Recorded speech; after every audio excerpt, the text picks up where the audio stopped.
This issue passed the House last year but stalled in the Senate, but it does seem to have tremendous bipartisan momentum and support, at least in the House. The Kentucky Horse Racing Commission would regulate the sports wagering industry, and each company or app would have to pay a $500,000 fee to operate in Kentucky.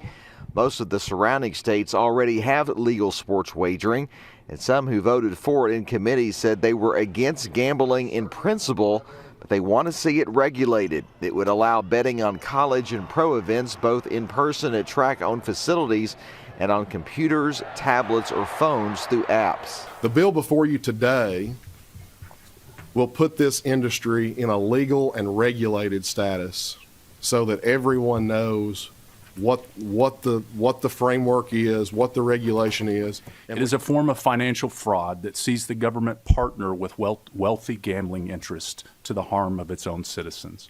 This is a simple truth and a harsh reality.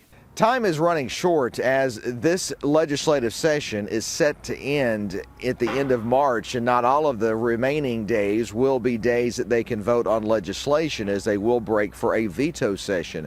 But they do expect a House vote early next week, and then it, of course, will go to the Senate, where there are still a lot of question marks on if there is enough support for it to pass in the Senate. In Frankfort, Phil Pendleton, WKYT.